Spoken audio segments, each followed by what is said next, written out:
तो नमस्कार दोस्तों, जय श्री कृष्ण। आज हम आपको लेके चलते हैं महाभारत काल की एक अद्भुत कथा में, परीक्षित के जन्म की कहानी। परीक्षित के जन्म की कथा महाभारत के युद्ध के समय की है, जब द्रौपदी को इस बात की जानकारी मिली कि अश्वत्थामा ने उसके 5 बेटों की हत्या कर दी है, तो उसने अनशन करने की ठान ली। द्रौपदी ने प्रण लिया कि वह अपना अनशन तभी तोड़ेगी जब तक कि अश्वत्थामा के सिर पर लगी मणि उसे नहीं मिल जाती। जब अर्जुन को इसकी जानकारी मिलती है तो वे अश्वत्थामा से युद्ध करने निकल गए। दोनों के बीच भयंकर युद्ध शुरू हो गया। अर्जुन को मौत के घाट उतारने के लिए अश्वत्थामा ने अपना ब्रह्मास्त्र निकाला। यह देख अर्जुन ने भी अपना बचाव करने के लिए ब्रह्मास्त्र का प्रयोग किया।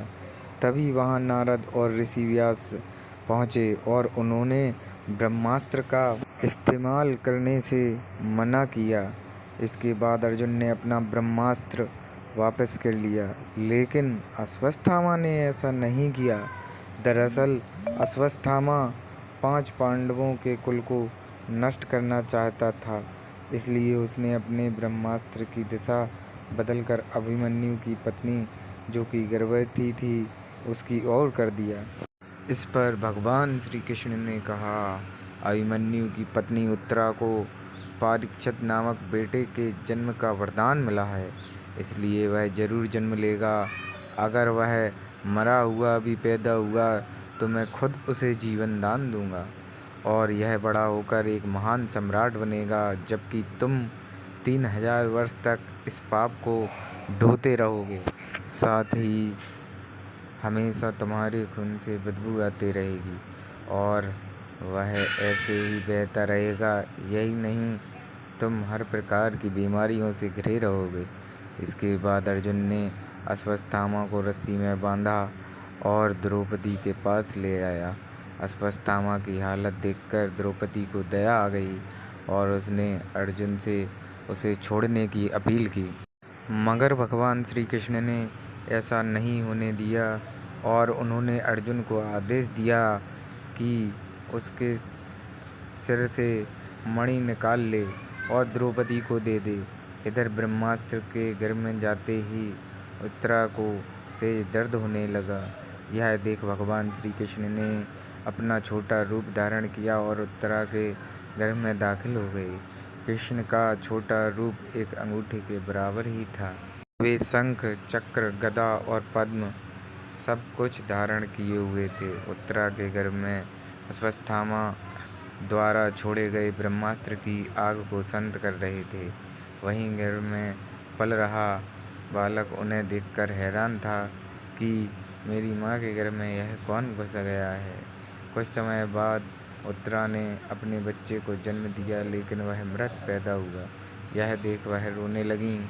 उसने भगवान कृष्ण से कहा, हे नारायण, आपने तो कहा था कि मेरा बेटा पर ब्रह्मास्त्र का कोई असर नहीं होगा और वह जीवित पैदा होगा। वह सालों तक अमर होकर राज करेगा, लेकिन यह तो मरा पड़ा है। इसे जीवित करने की कृपा करो प्रभु। उत्तरा की बात सुनकर भगवान कृष्ण तुरंत प्रसूति गृह में प्रवेश किया और कहा, हे पुत्री, तुम दुखी ना हो, तुम्हारा बेटा जरूर जीवित होगा। मैंने खुद इसके जीवन की रक्षा की है। इसके बाद कृष्ण भगवान ने मृत बालक को पर अमृतमयी नजरें डालीं और कहा, अगर मैंने जीवन में कभी झूठ का साथ नहीं दिया है और हमेशा ब्रह्मचर्य के नियमों का पालन किया है, कभी किसी लड़ाई में अपनी पीठ नहीं दिखाई है, ना ही कभी अधर्म का साथ दिया है, तो अभी इसी समय अभिमन्यु का यह पुत्र जो मरा पड़ा है वह जीवित हो जाए।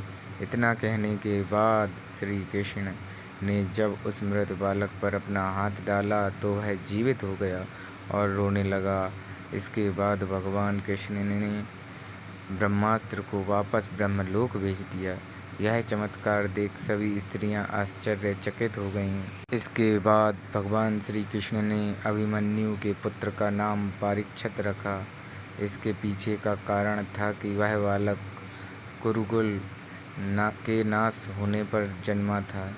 वहीं जब युधिष्ठिर वापस आए और उन्हें बालक के जन्म के बारे में पता चला तो वे भी खुशी से झूम उठे। इस खुशी में उन्होंने हाथी, घोड़े, अन्न, गाय आदि दान किए।